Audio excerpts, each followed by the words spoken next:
एक स्कूल की रहती है, और वो स्कूल जो रहता है उस स्कूल के अंदर एक लड़का पढ़ता है, और जो ये कहानी का पूरा जो दारोमदार है वो एक वॉर पे टिका हुआ है। क्या होता है कि वॉर होती है और उस वॉर में कुछ डिसीजंस होते हैं, वो डिसीजन के बारे में मैं आपको बताता हूँ। तो सबसे पहले कहानी का जो प्रोटोगोनिस्ट है, जिसके इर्द गिर्द कहानी घूम रही है, और नरेटर और प्रोटोगोनिस्ट दोनों एक ही है, वो है हमारा फ्रांस। एक लड़का है जो कि स्कूल जाता है। अब जब वो स्कूल जाता है तो उसको स्कूल जाने में डर लगता है। स्कूल जाने में उसको डर लगता है कि यार मैं स्कूल क्यों जाऊं, क्योंकि उसके जो टीचर्स होते हैं उन्होंने उसको होमवर्क दिया होता है और वो होमवर्क कंप्लीट नहीं करता है। मतलब क्या होता है, पहली बात तो वो लेट हो जाता है स्कूल के लिए, लेट फॉर द स्कूल, पहला पॉइंट। दूसरा क्या होता है, अफ्रेड ऑफ स्कोल्डिंग्स, वो डांट खाने से डरता है कि उसके टीचर उसको डांटेंगे। तीसरी चीज, ही हैजंट प्रिपेयर्ड पार्टिसिपल। अब उसके टीचर ने उसको होमवर्क दिया था कि पार्टिसिपल तुम्हें प्रिपेयर करके आना है, अच्छे से याद करके आना है, तो वो नहीं करता है, उसका होमवर्क नहीं करता है। तो तीन चीज वो नहीं करके जाता है, इसलिए वो डरता है। अब डरता तो है वो, ठीक है, तो उसके प्लान्स क्या रहते हैं, क्या मैं स्कूल नहीं जा रहा यार, तो उसके कुछ प्लान्स रहते हैं। वो प्लान बनाता है। क्या प्लान बनाता है, पहला प्लान बनाता है, thought of running away and spending day outside because the day was bright and warm. क्या होता है, वो सोचता है कि यार यहाँ से मैं निकल जाता हूँ और बाहर कहीं अपना पूरा दिन गुजारता हूँ, क्योंकि दिन बहुत सुहावना था, मौसम बहुत अच्छा था, तो वो सोचता है कि मैं पूरा दिन बाहर गुजार लूँगा। अब क्या होता है, इंजॉय बर्ड चिपरिंग। वो जब जाता है ना तो लाइक बर्ड ऐसे चहचहाती है तो उसको अच्छा लगता है, मतलब वो टेम्प्ट हो जाता है, मोहित हो जाता है। मोहित समझते हो ना तुम लोग, मोहित मतलब बहक जाता है, तो बहक जाता है। अब बहक जाता है, फिर वो क्या करता है, temptation to watch drilling of Prussian soldier. अब उधर तो वो देखता है किसको, चिड़ियों की चहचहाट को, और इधर क्या होता है, जो प्रशियन सोल्जर रहते हैं जिन्होंने उनके स्टेट पर कब्जा किया हुआ था एल्सेस और लॉरेन पे, वो क्या करते हैं, ड्रिलिंग करते, एक दो एक। ड्रिलिंग का मतलब ये होता है कि खाली खाली एक दो बोलते हैं ना, जिसको मोर्चा करते हैं, परेड करते हैं, तो वो ड्रिलिंग करते हैं। तो उनकी ड्रिलिंग देखता है, वो सुनता है उसकी आवाज़ें, तो वो टेम्प्ट हो जाता है वहाँ पर।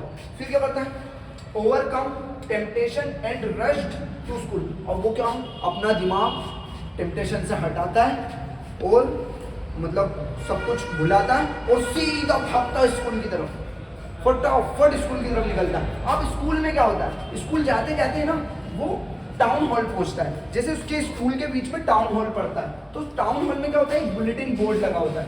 बुलेटिन बोर्ड जिसपे खबरें आती हैं, एक बीच में बुलेटिन बोर्ड लगा होता है। तो वो क्या होता है, बुलेटिन बोर्ड एक बैड न्यूज का सोर्स होता है। लाइक मतलब उसमें पिछले एक साल से, मतलब 1870 टू 71 वो वॉर चल रहा था रशिया और फ्रांस का, तो एक साल से उसमें बुरी ही खबरें आ रही हैं। तो बोलता है यार कि बुरी खबरें तो आई जा रही हैं इस पे यार, अब मैं क्या देखूं। क्या होता है कि क्राउड है ना, जो भीड़ होती है ना, तो वो भीड़ उस बुलेटिन बोर्ड को घेर कर खड़े हो जाती है। तो बुलेटिन बोर्ड पर क्या खबर आती है कि भैया एल्सेस और लॉरेन में अब से फ्रेंच नहीं पढ़ाई जाएगी और जर्मन पढ़ाई जाएगी। तो ये खबर वो देखता है। अब इसके आगे का मैं बताता हूँ, आप ये नोट डाउन करो, और जो हमारे व्यूअर्स हैं वो इसका स्क्रीनशॉट ले सकते हैं। बस बंद कर दें। तो बच्चों फिर क्या होता है, अब देखो हमारा जो हीरो है, हमारा हीरो कौन है, फ्रांस। हमारा हीरो कौन है, फ्रांस। अब फ्रांस क्या होता है, जैसे तैसे अपना टेम्पटेशन को हटाता है और स्कूल भागता। अब स्कूल वो पहुंचता है, तो स्कूल में क्या होता था, यूजुअली आमतौर पर जब वो पहुंचता था तो क्या होता था, स्कूल का सीन क्या होता था भाई, हसल वसल रहता था, वहाँ पर हौश पौश रहता था, इधर उधर सब बातें करते थे तुम लोगों जैसा। उसके बाद noise of opening and closing desk, वहाँ की जो डेस्क थी उसकी नॉइज बहुत आती थी, बच्चे खुलते थे बंद करते थे, खुलते थे बंद करते थे, तो बहुत ज़्यादा नॉइज आती थी, आवाज़ें बहुत आती। फिर क्या होता था, repetition of lesson in unison. अब जैसे टीचर पढ़ाते थे हमारे मिस्टर एम, तो जैसे अपन करते ना रिपीटेशन कोई चीज का, मैंने बोला बोलो बच्चा, ए फॉर एप्पल, एक एकम एक, दो एकम दो, इस टाइप से जो रिपीटेशन होती है ना, वैसी रिपीटेशन होती थी वहां पर।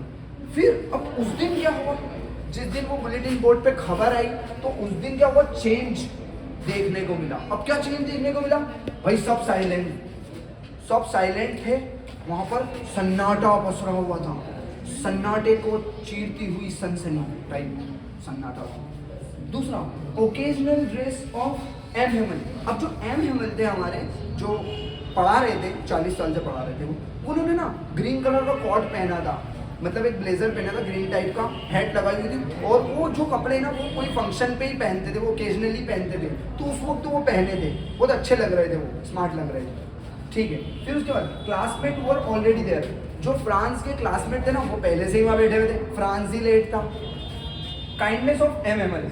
अब एम एमल ने उसको डांटा नहीं, फ्रांस को डांटा नहीं, उसको दयालुता दिखाई, मतलब उसे मोहब्बत से शफकत से बात की, उसे डांटा नहीं, चिल्लाया नहीं, भगाया नहीं, स्कॉल्ड नहीं किया।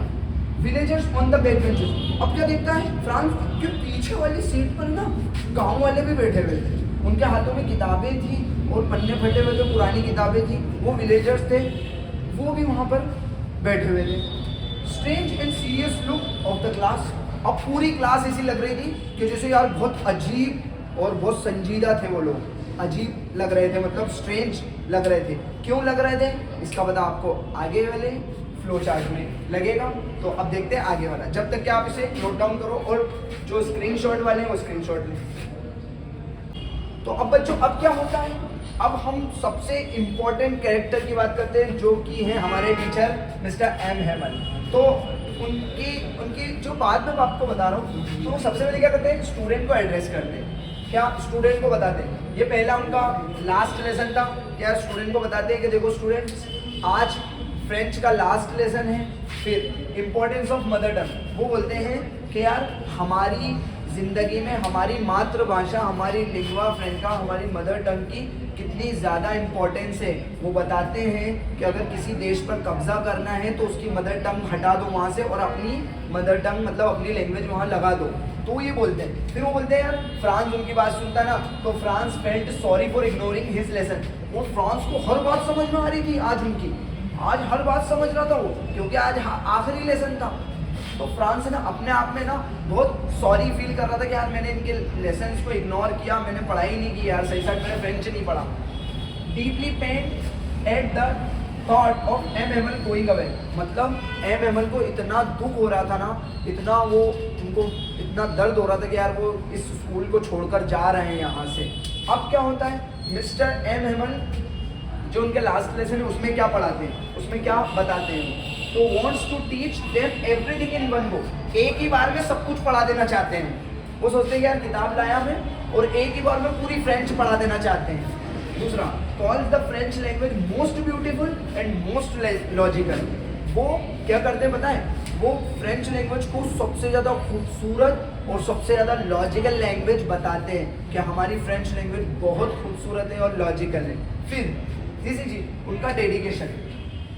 अब उनका क्या डेडिकेशन था कि यार उन्होंने 40 साल तक स्कूल में सेवा की, सर्विस दी, और nothing has change, only desk have gone smooth. और क्या हुआ कि कुछ भी चेंज नहीं हुआ, बस वो जो उनकी जो डेस्क था ना, डेस्क का ऊपर का जो पार्ट था बस वो स्मूथ हुआ, और उन्होंने कुछ प्लांट्स लगाए थे, वो प्लांट्स बढ़ गए, वो प्लांट्स ग्रो हो गए। ये पॉइंट भी आप लिख सकते हो उसमें कि प्लांट्स जो है वो ग्रो हो गए, प्लांट्स ग्रो हो गए। ठीक है, अब इसके आगे का पार्ट जो मैं आपको बताऊंगा कि इसके आगे क्या हुआ, स्कूल में स्टूडेंट्स ने क्या रिस्पॉन्स करा और विलेजर्स ने क्या रिस्पॉन्स करा था। अभी इसको आप नोट डाउन करो और स्क्रीनशॉट ले सकते हो। तो बच्चों अब लास्ट सीन है हमारे चैप्टर का, आखिरी क्लाइमेक्स पे पहुंच गए हम। और तो क्लाइमेक्स कैसा होगा, तो देखो क्लाइमेक्स में क्या होगा, सबसे पहले स्टूडेंट का अटेंशन। जब मिस्टर एम हेमल पढ़ा रहे थे ना, तो स्टूडेंट का कैसा अटेंशन था पता है, स्टूडेंट ने सारा काम जल्दी कर लिया, उन्होंने पढ़ाया, इन्होंने काम कर लिया। जो वो बोलते जा रहे थे बच्चे करते जा रहे थे, और इतना इत्मीनान सुन रहे थे बच्चे उनको। दूसरी चीज, पिन ड्रॉप साइलेंस। ऐसा साइलेंस था कि पिन ड्रॉप वाला बोलते ना अपन कि पिन गिरी उसकी भी आवाज आ रही है, ऐसा साइलेंस था। तीसरा, even beetles fail to distract them. यहाँ तक कि जो मक्खियाँ और जो भिनभिनाती हुई मधुमक्खियाँ वगैरह जो बीटल्स आ रहे थे, कीड़े आ रहे थे उड़ के, वो भी उनको डिस्ट्रैक्ट नहीं कर पा रहे थे, इतना अटेंशन था। अब क्या होता है, जो विलेजर्स देते हैं वो कैसे उनको ट्रिब्यूट करते हैं, कैसे उनके अपन बोलते हैं ना कि यार ये उनको ट्रिब्यूट दे रहे हैं, तो कैसे देते हैं बताएं। सारे जितने भी बैक बेंचर थे, सारे जितने भी विलेजर्स थे, वो सब कहाँ जाके बैठ गए, पीछे वाली बेंच पे, बैक बेंच पे जाके बैठ गए। Remorse of not attending the class, मतलब उनको ये पछतावा था, ये रिमोर्स था, दुख था कि वो अभी तक क्लास अटेंड नहीं कर पाए। Thank teacher for 40 years service. उन्होंने क्या करा, मिस्टर एम हेमन को 40 साल की सर्विस के लिए सबने शुक्रिया अदा किया, थैंक्स बोला। फीलिंग इमोशनल एंड सैड, वो बहुत ज़्यादा इमोशनल हो गए थे और सैड हो गए थे, दुखी थे बहुत ज़्यादा विलेजर्स। और एक दो चीज़ और बता दूँ, कबूतर वहाँ कुकू कर रहे थे ना, तो कोई बोलते यार, फ्रांस यूँ सोचा था कि ये प्रशियन सोल्जर्स क्या कबूतरों को भी आप जर्मन में कुकू करवाएंगे, पहली चीज़। और दूसरी चीज़, मिस्टर एम हेमन ने लास्ट में ये लिखा था ना, कुछ लिख ही नहीं पाए वो बस इतना लिख के उन्होंने क्लास डिसमिस कर दी।